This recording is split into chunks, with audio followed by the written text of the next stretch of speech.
I think one of the most heartbreaking moments in every person's life is the moment when we make that transition from the innocence and naivety of childhood to the realization in adulthood that things aren't fair. A little something like this.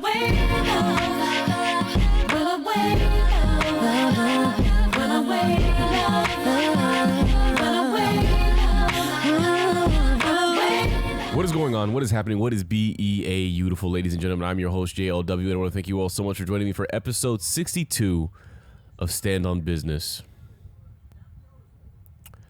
When you're a child, you're taught through your parents, through your school, through Disney movies, that the world should work in a way where there's right and there's wrong.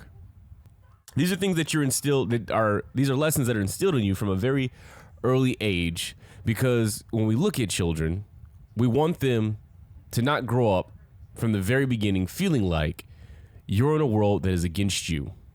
Or more importantly, you're in a world that has two separate sets of rules, those that apply to you and those that apply to the rich and the powerful.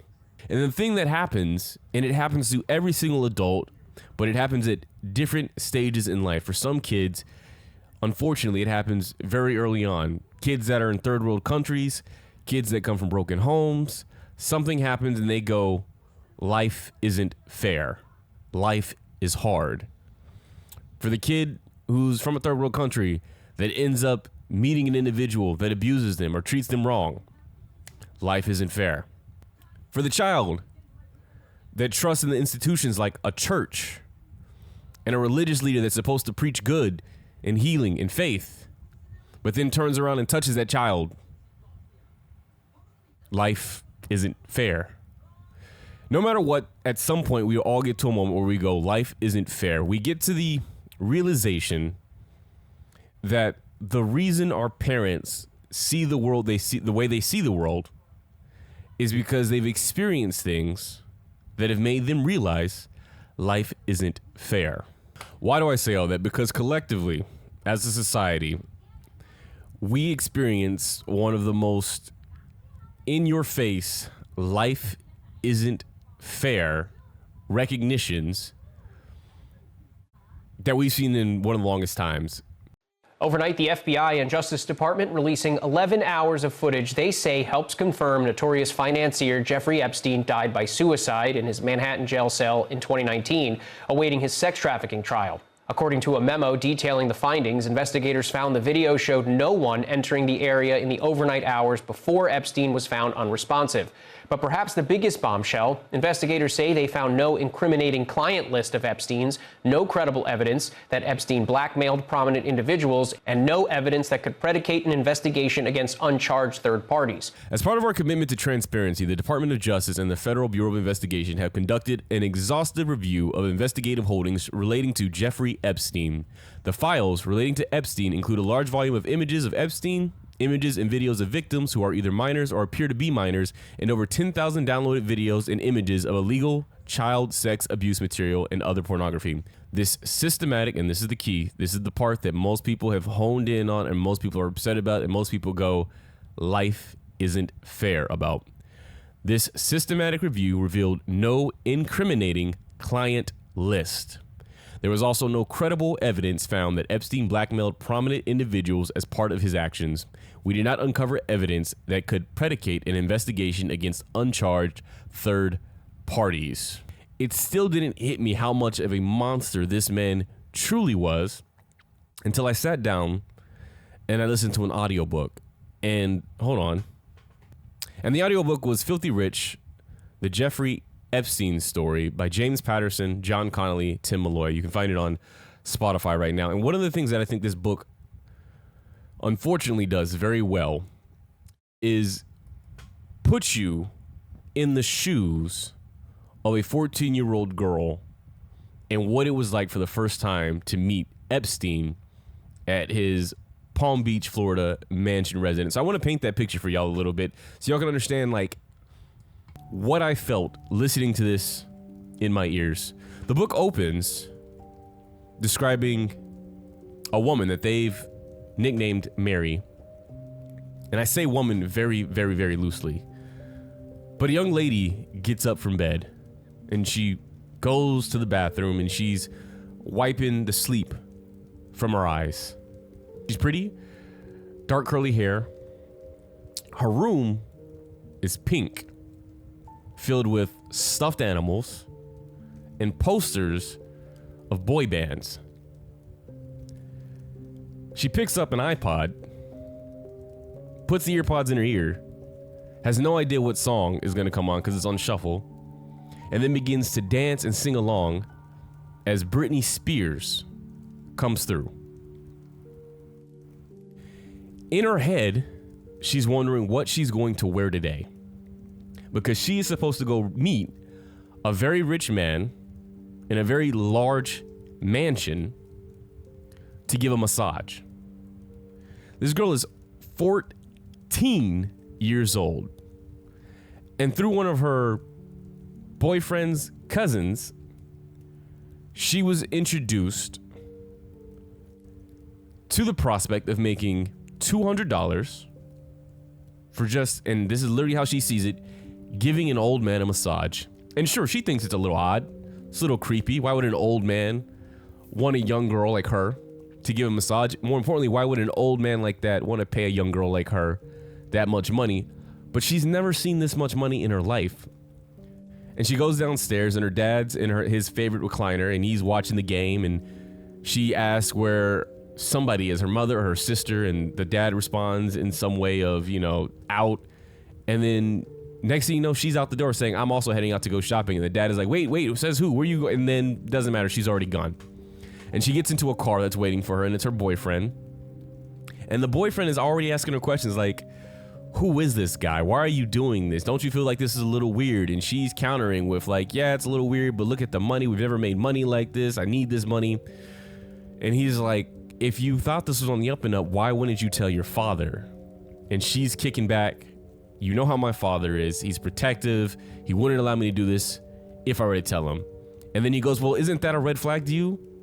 The fact that he wouldn't allow you to do it? So what if I were to go and tell your dad about this? And she goes, I will basically kick you out of my life if you were to turn your back on me like that. And she's paying by saying this.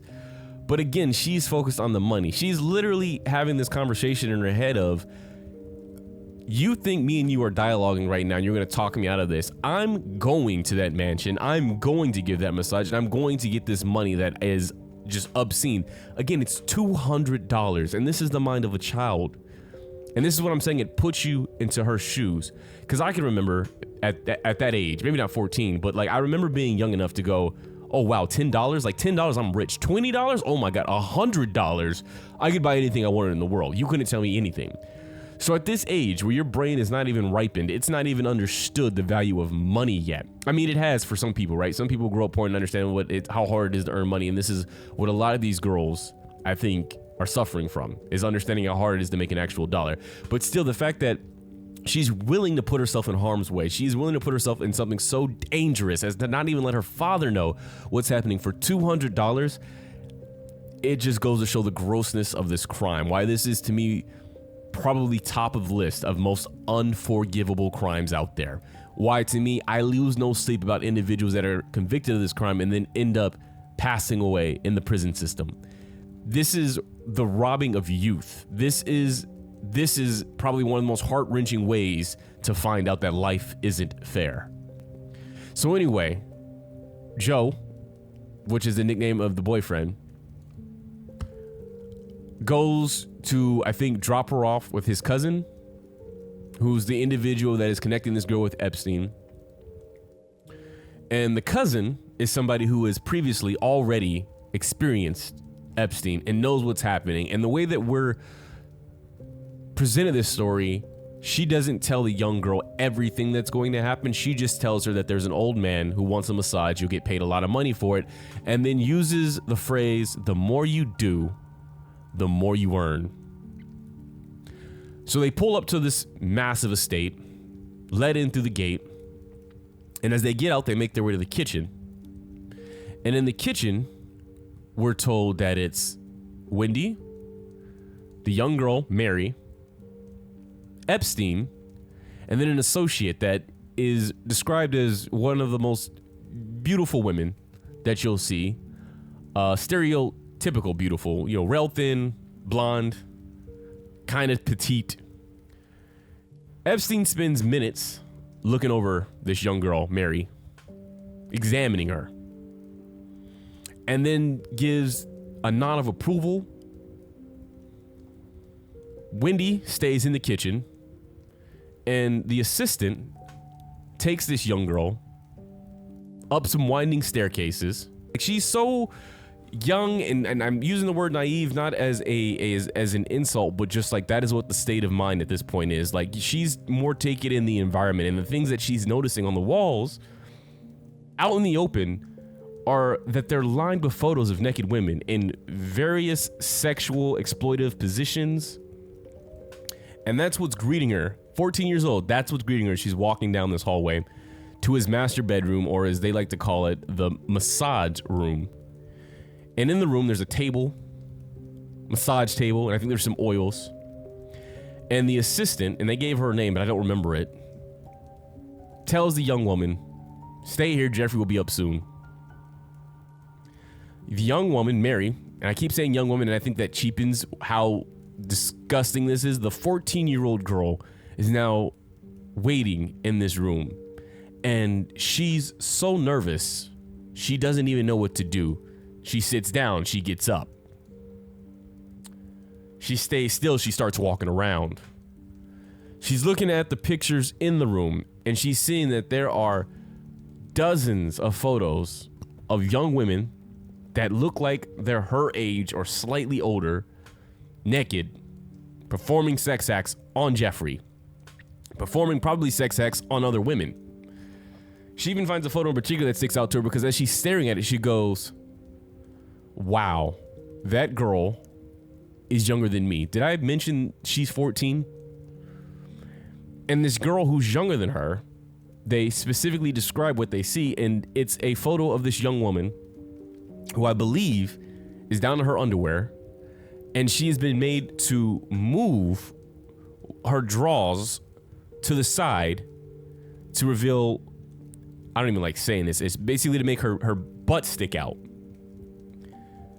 And that's the photo. And she's looking at the camera, and Mary reflects that, wow, that young girl is smiling, but in that smile, there's something off, an anxiousness that's filling her face. And it's in that moment, as she's recognizing and analyzing this photo, that she turns around, and there's Epstein. And Epstein, this grown-ass man who at this point is in his 50s, is in nothing but a towel. Epstein proceeds to take off the towel and get on the table. I believe he lays on his stomach. We're told that he doesn't speak much to this young girl, which I think comes from, he doesn't do it the same way to me with every girl. There seems to be a level of,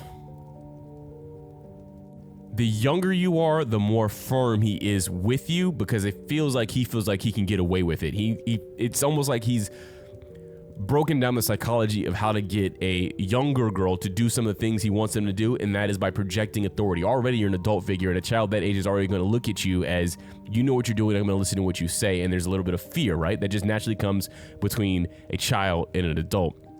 But he doubles down on it, I think, to lessen the chance of them disagreeing or fighting back or something like that. So he's very firm and direct, and the only time he speaks to her is when he wants to give her directions. And so his first direction is to tell her to take off her clothes, which she does. And then she's instructed to straddle him while he's on the table, which she does. Then she's told to give the massage, which she does. And at some point, she gets off, he rolls over onto his back, and he starts to play with himself. And she's noticing this, and God only knows what she's thinking at this age. And another thing that sticks out is that they describe his penis, and all the girls describe it the same way, which makes sense, right? they describe it as deformed, in that it's shaped like a teardrop, where the base of it, and I think this is only when it gets harder, maybe this is all the time, but the base of it is really fat. But then as it gets closer to the tip, it thins out. And I don't even know, I can't imagine what the hell that looks like. But he's playing with it, and she's seeing this. And then he goes to grope her, still instructed her to continue the massage. She goes along with it. And then at some point he begins to play with her private areas. She doesn't stop him. And this is just one girl. We're talking about an individual, a guy who was doing this 3 times a day, was almost literally his schedule was built around these girls coming to him at some point. And it's like, the funny thing is, like, the same ish that they were basically charging Diddy with was, like, we had a actual example of what that should have looked like, what that case should have been presented like with Epstein, where he's literally his organization is revolving around the moving of these girls for sex purposes. He's flying them to places for sex. He is homing them in places for sex. He is paying them for, it's like everything and everybody, it almost feels like, was involved in some manner related to sex. Famed magician David Copperfield, one of the more surprising names contained in the document release, was mentioned in a 2016 deposition of Johanna Schoberg, an alleged Epstein victim. She testified the illusionist came to Epstein's house for dinner, where she dined with him, and he entertained the group with magic tricks. She also testified he allegedly started asking questions when he noticed how young the girls at the house were, and according to Schoberg, asked if she was aware that girls were getting paid to find other girls. Copperfield, like all those named in the documents, is not accused of any wrongdoing. Former President Bill Clinton, named at least 29 times in the documents released, was spotted in a small town in Mexico Wednesday when the documents dropped. A Clinton spokesperson directed us to their statement from 2019, which said that the former president has had no contact with Epstein for now 20 years and was never accused of any wrongdoing. We are learning more about some of the interworkings of Epstein's household as it pertained to his young visitors, which included what some have described as X-rated encounters with Epstein.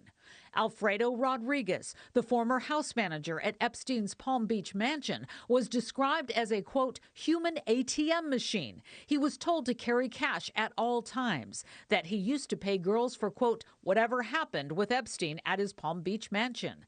Epstein told him to take the girls shopping and pay for whatever they wanted. Price did not matter. And Juan Alisi, an employee at Epstein's Palm Beach mansion, who testified that his job included cleaning sex toys at the mansion and that the girls were getting younger, 16 to 17 years old at the most.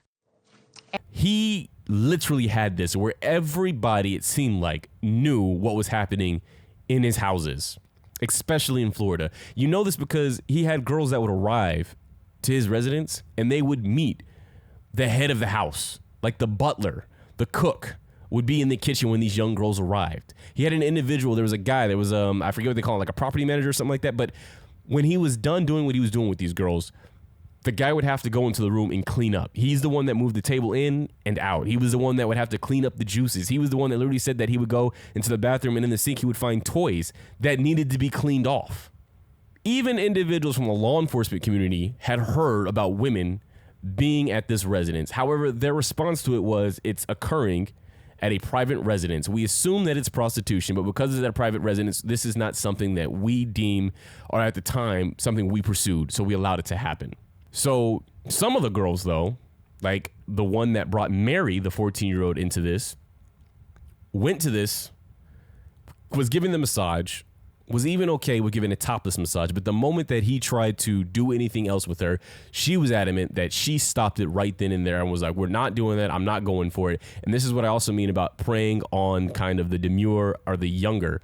This girl was a little bit older when she met Jeffrey. I think she was 15, 16, and she was firm in her no, and he backed off. And after the massage was done, he still paid her, but then he said, look, I will pay you an additional $200 for every girl you go out and bring me. And so she literally becomes like a liaison, and she's going out, and I think they said she went and got something like 6 girls alone from just her to come in. And these girls were I mean, again, 14 to 16. She said one time she brought a 23-year-old girl, and Epstein didn't like that. He wasn't going for that. He preferred a much younger. Here's the kicker. The kicker already is 18 months in jail for molesting essentially 30, 40 different young women across Florida. But he doesn't even have to stay in the damn jail. He is allowed what I believe they call like work release. So for up to 12 hours, he's allowed to leave the jail and basically go wherever he wants. The people that are supposed to monitor him, because they put him in his own like private wing that has a television that he's allowed to access, the people that are monitoring him are police officers, but they're paid overtime by him. MCC New York staff allowed Epstein to make, in violation of BOP policy, an unrecorded, unmonitored telephone call before he was returned to his SHU cell. SHU is, special housing unit typically found in correctional facilities. These units are used to house inmates who pose a security risk or whose behavior requires separation from the general pop. Because remember, I think a week before, he had been found in his cell half unresponsive with like a rope or something around his neck. And then that's when they transferred him over to this special unit for closer monitor. So, although Epstein said he was calling his mother, in actuality, he had called someone with whom he allegedly had a personal relationship. At approximately 8 p.m. on August 9th, SHU inmates were locked in their cells for the night, including Epstein, who was without a cellmate. A search of Epstein's cell following his death revealed Epstein had excess prison blankets, linens, and clothing in his cell, and that some had been ripped to create nooses. Only one SHU cell search was documented on August 9th, and it was not of Epstein's cell. BOP records did not indicate when Epstein's cell was last searched. The OIG also found that SHU staff did not conduct any 30-minute rounds after about 10:40 p.m., which, mind you, after the suicide or the attempted suicide or whatever hell that happened to him a week before, he was supposed to be transferred to a cell with another inmate. Inmate's gone, was supposed to be checked on every 30 minutes by prison guards, was never checked on. 2 guards on duty, both fell asleep. It's like a hitman game. Somebody shot them with tranquilizing darts and they just clocked the hell out. On August 11th, 2019, the Office of the Chief Medical Examiner performed an autopsy and determined the cause of death was hanging and the manner of death was suicide. Blood toxicology tests did not reveal any medications or illegal substances in Epstein's system. The medical examiner also performed the autopsy, told the OIG that Epstein's injuries were consistent with suicide by hanging and that there was no evidence of defensive wounds that would be expected if his death had been a homicide. We're saying all this to go back to my final point, which is life isn't fair. We have this nasty, nasty man who, and this is the key part, this is the part that I think made the world interested, socialized with all of the elite. I'm saying all, and maybe that's an overgeneralization, but a majority of high-profile individuals knew Epstein, have photos with Epstein. And one of the things that sticks out to me is when you listen to an interview of one girl in particular who was trafficked for a very long time, was like living basically with Epstein and Giselle. I don't know why I keep forgetting her name, but it doesn't really matter at this point because she's a monster as well. But this young girl was found at Mar-a-Lago. She worked there as, I think it was like a clothing attendant or something like that. And Virginia, who was probably the most outspoken critic of all of this, who for the longest time has not only been naming Epstein, but also been naming Prince Andrew and other high-profile individuals and saying I was sex trafficked by Maxwell and Epstein to these other high-profile individuals, and also is the same woman who just recently randomly died of suicide in a horrific accident, but this is not the video for that. But anyway, when she was 15, she gets brought to the house by her dad, goes upstairs, and she says immediately she's instructed to take off her clothes. Maxwell remains in the room. Maxwell takes off her top and begins to rub her chest over the naked Epstein, and she's instructing the girl, this is how you do it. And she says she's nervous and she's unsure, but she ends up doing it because there's these 2 adults in the room now that are basically telling you what to do. Your father's left. So she takes off her top and she does the same thing, and then she begins to say that over the course of that evening, both of them took turns sexually assaulting her together, separately, in the master bedroom, on that massage table, in the shower, in the spa room. And she basically became their traveling sex slave. So she was pimped out to a bunch of high-profile individuals, and one of the things that stuck out to me the most is that she said that she had, conversations with Epstein, and one of the conversations she had with him was him saying, the reason I am using you to go and, sleep with these people and do these things with these people are because I want leverage on them. He literally said, I want leverage on them, which we already know that there were evidence that he had files, tapes of what was going on between these girls and these high-profile individuals. Really scary time in my life. I had just been abused by a member of a royal family. I didn't know what could happen. And I couldn't comprehend how on the highest levels of the government and powerful people were allowing this to happen, not only allowing it to happen, but participating in it. But I knew I had to keep him happy because that's what Jeffrey and Ghislaine would expect from me. Giuffre says she was instructed to have sexual encounters with the prince 3 times when she was 17. I have no recollection of ever meeting her. In his widely criticized interview with the BBC, the Queen's second son denied ever having sex with Giuffre and said he couldn't explain the photo. That's me, but whether that's my hand or whether that's the position, I have simply no recollection. When police raided his Palm Beach residence in 2006, 2 hidden cameras were discovered in his home.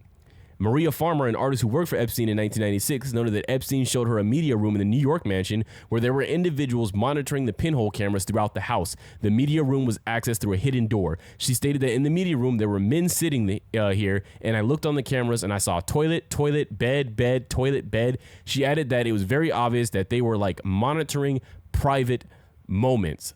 The BS that came along with that and telling us like this is all what happened. It was a series of unfortunate events in this very high profile case where individuals are watching every move and we just blundered it and he died. Was already slapped to people, and it was such a blatant slap that it was worrisome because they weren't even trying to hide it. It was basically like saying, yeah, we killed him and there's nothing you're gonna do about it.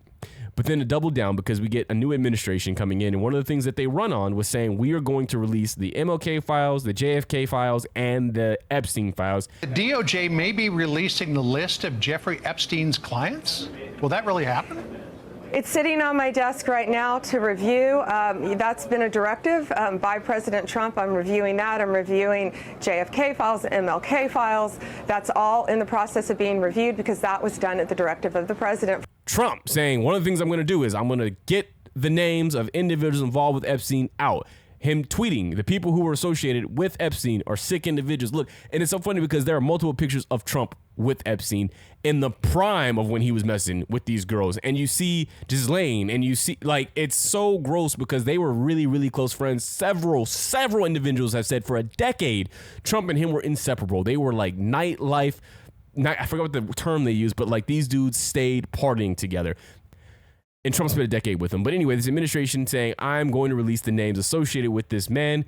The truth will come out. And then we get this BS report saying that there is no client list.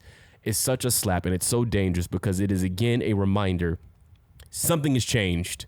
Lies have become so much more prevalent with no sense of remorse. And it's a daring challenge now to the public. What are you going to do about it? In so many instances, so many hypocritical statement and just BS, like just blatant lies are being said now out loud, and the individuals saying them are not caring. And I'm talking about from the top, the tippity top of our government officials are coming out and saying one thing this week, getting caught in the lie, and the next week saying something completely effing different. And I want to say something about this too, because what worries me is when you get to a point where the public's trust has eroded completely in everything. We've already seen in the medical field how people are like, the next time y'all come up with a vaccine or something and you tell us to get this, F you, we're not getting it because the trust has become so eroded in the medical field. It's been eroded in the political field for a long time, but I don't think it's gotten to the level that it is now, where to stand on this heel of Epstein didn't have a client list when we know for a fact there is no way in hell you're telling us this man did all of this sex trafficking. This man had all this video equipment set up in his home. Y'all went there and raided a bunch of ish, and you found nothing that suggested there were other names involved in this criminal pursuit. But when individuals on both sides are saying this is BS, that's a problem. Because now you're furthering that seed of discontent that I've been talking about for a long time, right? You're fueling the flames on both sides of individuals who are saying that the truth is being buried. And it's being buried in a gross, public, blatant way. And the repeatedness of this, the almost commonality that seems to be occurring now with the ease of saying a lie and then having your people double down on the lie when the people know it's a lie. I just don't see how now that door is open, we go back. On the one side, the rich and the powerful have seen that we're doing a lie and wait a minute, we're not being held accountable. There's nothing happening. Oh, fuck it. Then we're going to keep lying. And then on the other side, the people going, there is nothing now you can say that I'm going to believe. Everything you put forward, I think, is now tinged with bullshit. The severity of wrongdoing and coming out and telling people that there is nobody else connected to this it cannot be understated. I understand the frustration, and it's crazy to see me siding with people who, like I said, are very far right. And again, it just see an administration that was so gung-ho and said one thing one week. We are going to release the names. We have the names. And then you have Musk, who has very publicly separated himself from this administration, saying Trump will not release this list because he is on it. To say that, and a few weeks later, suddenly, hey, there's no list. I'm worried, y'all. I'm worried because the lies are becoming so blatant. They're so in your face now. And at some point, I think a lot of people, and this is what I was talking about earlier with kids becoming adults and realizing life is unfair, are waking up to, we thought we had a quote unquote democracy. We thought out of everybody, we were the status quo. We were something to be looked up to. Yeah, terrible things happen, but they happen over there. Over here, eventually we get our bad guy. We put our villain in fairy tale jail. And we're starting to see that that's just not the case, that we are just as troubled as other countries, that we are not that far removed from history that leads to the wrong people facing punishment and the right people escaping it. In closing, I just want to say these few last things. One, call it like it is. Epstein was murdered, assassinated, taken out. Two, he wasn't alone. He was not the only billionaire that was doing this. He was doing it too blatantly, too obviously, and there are too many lavish parties with these underage people involved and all these elite individuals at these parties for him to be the only one that was getting his kicks off with these kids. Three, it is sad to me, the hypocrisy and the lies and the boldness of them now to the people. To have a woman come out and say, I was sex trafficked for all these years, and we believe that part. We go, okay, we believe you, but also we have proof. Other girls are corroborating what you're saying. Everything you've said so far has been true. But then you get up to a point and she says, and also I was sex trafficked to this guy, Prince Andrew, and this guy, the governor of New Mexico, and this guy, Alan Dershowitz. And we go, wait a minute.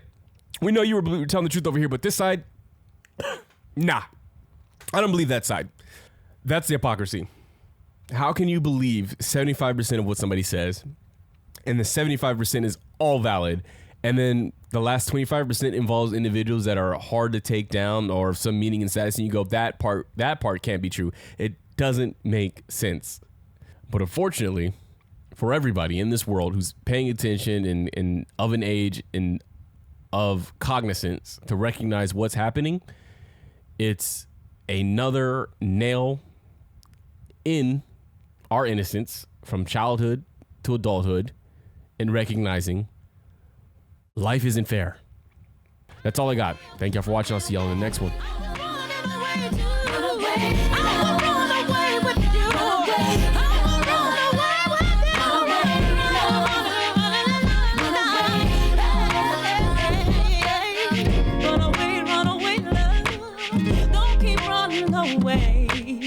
I'll run away with you if you want me to. Yeah, I can only imagine what you're going through, ladies. Sometimes I feel like running away myself. So do me a favor right now and close your eyes and picture us running away together. When we come back, everything is gonna be okay.